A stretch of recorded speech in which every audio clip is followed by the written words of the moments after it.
உங்களுக்காக பணம் கட்டி வீட்டு டாக்குமெண்ட்டை வாங்குறது எனக்கு ஒன்றும் பெரிய விஷயம் இல்லை. ஆனா நீங்க உழைப்பீங்க, முன்னேறுவீங்க, சம்பாதிப்பீங்க, நீங்களே அந்த டாக்குமெண்ட்டை வாங்குவீங்கன்னு புவனா கிட்ட சவால் விட்டுருக்கேன். அதை எவ்வளோ சீக்கிரம் வாங்க முடியுமோ அவ்வளோ சீக்கிரம் வாங்கறதுக்கு முயற்சி பண்ணுங்க.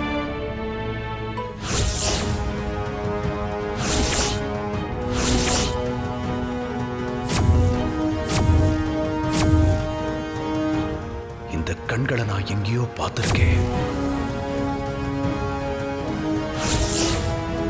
தனா, கதிர் எங்க? இங்கதான். டேய், என்னடா போய் கூலிங் கிளாஸ் போட்டுட்டு வந்திருக்க? காலையிலேருந்து கண்ணு உறுத்திக்கிட்டே இருந்துச்சு. லைட்டாக செவந்த மாதிரி வேற இருந்துச்சா, மெட்ராஸ் ஐயா இருக்குமோன்னு தோணுது. அதான் மாமாவை அட்டாக் பண்ணிடக்கூடாதுன்னு தான் கண்ணாடி போட்டு வந்தேன். அவரு வரும்போது கதிர வீட்ல இருந்தானா? 2 பேரும் தாமா இருந்தோம். அப்பா என்ன சொன்னாரு? எதுக்காக வந்தாரா? வேகமா வந்தாரு. புவனா கிட்ட பத்திரம் இருக்கு, அந்த பத்திரத்தை நான் கூட பணத்தை கொடுத்து வாங்கிருவேன். ஆனா நீங்க உழைச்சு சம்பாதிச்சு பணத்தை கொடுத்து அந்த பத்திரத்தை மீட்டு தருவீங்கன்னு சொல்லியிருக்கேன். அதனாலதான் நான் அமைதியா இருக்கேன். நீங்க கொஞ்சம் கவனமா வேலைய பார்த்து சம்பாதிச்சு சீக்கிரமா பத்திரத்தை மீட்டு கொடுங்கன்னு வந்து சொல்லிட்டு போறாரு. என்னடி, எனக்கு ஒரே குழப்பமா இருக்கே. எனக்கும் அப்பா ஏன் இப்படி நடந்துக்கிறாருன்னு தெரியலம்மா. நாங்க என்ன பத்திரத்தை மீட்டு கொடுக்க கூடாதுன்னு நான் நினைக்கிறோம். போராடிக்கிட்டு தானே இருக்கோம். புவனாவால தினமும் ஏதாவது ஒரு பிரச்சனை வந்துகிட்டே இருக்கு.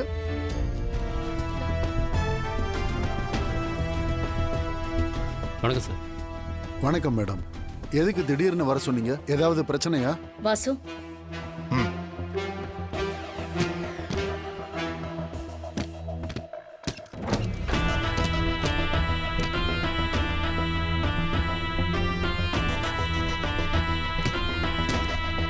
என்னங்க வாங்கிக்கோங்க. அம்மா, இவ்வளவு பணத்தை எனக்கு எது காட்டுறீங்க? இதுல 2 கோடி ரூபாய் பணம் இருக்கு. இது உங்க பணம். இந்த பணத்தை நீங்க எடுத்துக்கோங்க, வாங்கிக்கோங்க. எனக்கு வேண்டாம்மா. எதுக்குமா எனக்கு இவ்வளவு பணம் கொடுக்குறீங்க? ஹோட்டல்ல நீங்க நடத்த முடியலன்னு சொல்லி எனக்கு ஐபி நோட்டீஸ் அனுப்பணும். உங்களுக்கு நிறைய கடன் இருக்குன்னு எனக்கு தெரியும். நீங்க இந்த பணத்தெல்லாம் வச்சு அந்த கடனை அடைச்சிருங்க. உங்களுக்கு இந்த பணம் எப்படி வந்துச்சுன்னு யாரும் உங்களை கேட்க மாட்டாங்க. இது என்னுடைய பணம். இந்த பணத்தை நான் உங்களுக்கு கொடுக்குறேன். அம்மா, நீங்க திடீர்னு என்ன கூப்பிட்டு இப்படி ஒரு உதவியை எதுக்காக? இந்த உதவிக்கு பதில் உதவியா நீங்க எனக்கு நான் கேட்ட ஐபி நோட்டீஸை அனுப்பி வைக்கணும். அது எப்படிம்மா முடியும்?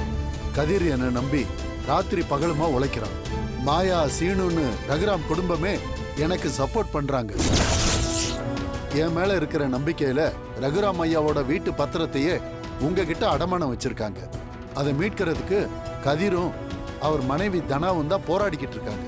அப்படி இருக்கும்போது நான் எப்படிமா நீங்க கேட்கிற ஐபி நோட்டீஸ் கொடுக்க முடியும்? அது அவங்களுக்கு பண்ற துரோகமாச்சு. யோ, உனக்கு உதவி செய்யலானா எனக்கே வந்து நியாய தர்மத்தை பத்தி கிளாஸ் எடுத்துக்கிட்டு இருக்க? மேடம், சாவனதும் பயம் வருதில்ல? உன் மக மனைவி ஞாபகம் வருதுல்ல? அப்போ பெட்டியை வாங்கிட்டு சந்தோஷமா இரு. நான் உன்னை அடிக்கல, மிரட்டல. உன்கிட்ட இருந்து தேவை எனக்கு ஒரே ஒரு கையெழுத்து தான். அதுக்கு பரிசு 2 கோடி. வாசோ, எனக்கு டைம் இல்ல. இவரை போக சொல்லு. மணல் லாரிய வர சொல்லு. வேண்டாம் மேடம், சொல்லுங்க. நீங்க எங்க கையெழுத்து போட சொல்றீங்களோ நான் போடுறேன். Lawyer sir. Okay madam.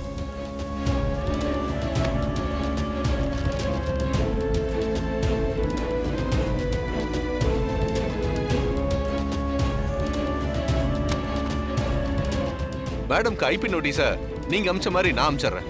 Vasu,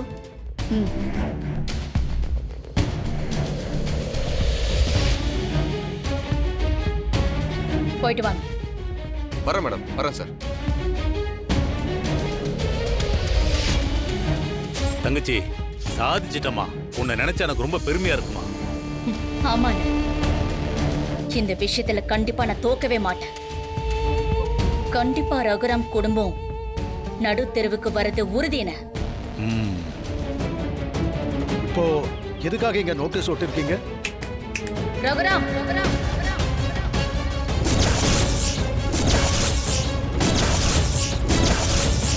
அதுக்கு நான் பதில் சொல்றேன்.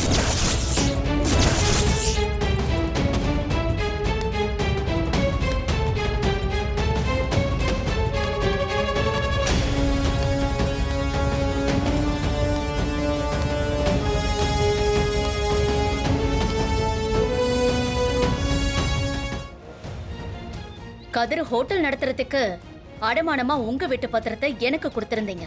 ஆமா, அதுக்குதான் வட்டி கட்டிக்கிட்டு இருக்காங்கல்ல. அந்த ஹோட்டல் ஒழுங்கா நடக்கல.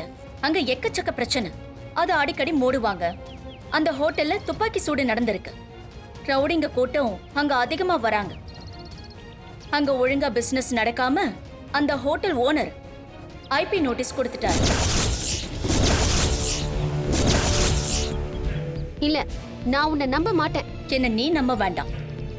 ஆனா இத நம்புவல்ல?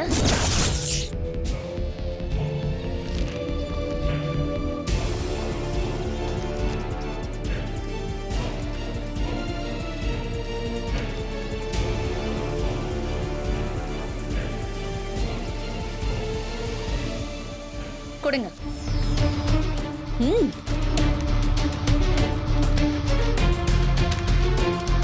நல்லா படிச்சிட்டீங்களா?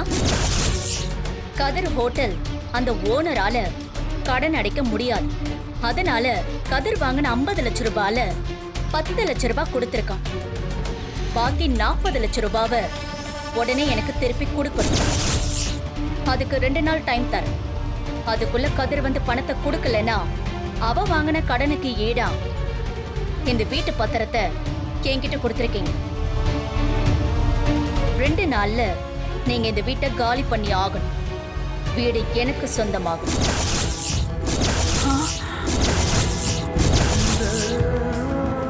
என்னண்ணே, உங்களை இப்படி ஒரு சூழ்நிலையில பாக்குறதுக்கே ரொம்ப கஷ்டமா இருக்குண்ணே.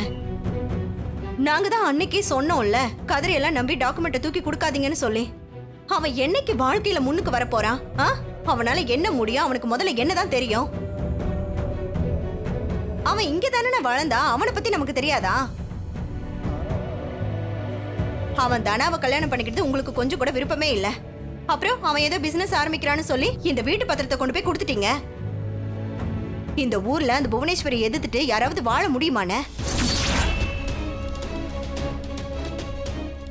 கதிருக்கும் புவனேஸ்வரிக்கும் ஏதோ ஒரு பிரச்சனை. அவ வீட்டு பத்திரத்தை கேட்டா நீங்க கொஞ்சம் கூட யோசிக்காம தூக்கி கொடுத்துருவீங்களா? இப்ப என்ன ஆச்சுன்னு பாத்தீங்கல்ல. நம்ம வாசல்ல போலீஸோட வந்து சொடக்கு போட்டு இன்னும் 2 நாள்ல மொத்த குடும்பத்தையும் வீட்டை விட்டு வெளியில அனுப்பிடுவேன்னு சொல்லிட்டு போயிருக்கா. உங்க பொண்ணுக்காகவும் மாப்பிள்ளைக்காகவும் நீங்க என்ன வேணாலும் செய்யலாம் மாமா. அதுக்காக வீட்டு பத்திரத்தை கொண்டு போய் அடமானம் வைப்பீங்களா? இப்ப நாங்க தானே தேவையில்லாம கஷ்டப்பட்டுட்டு இருக்கோம்.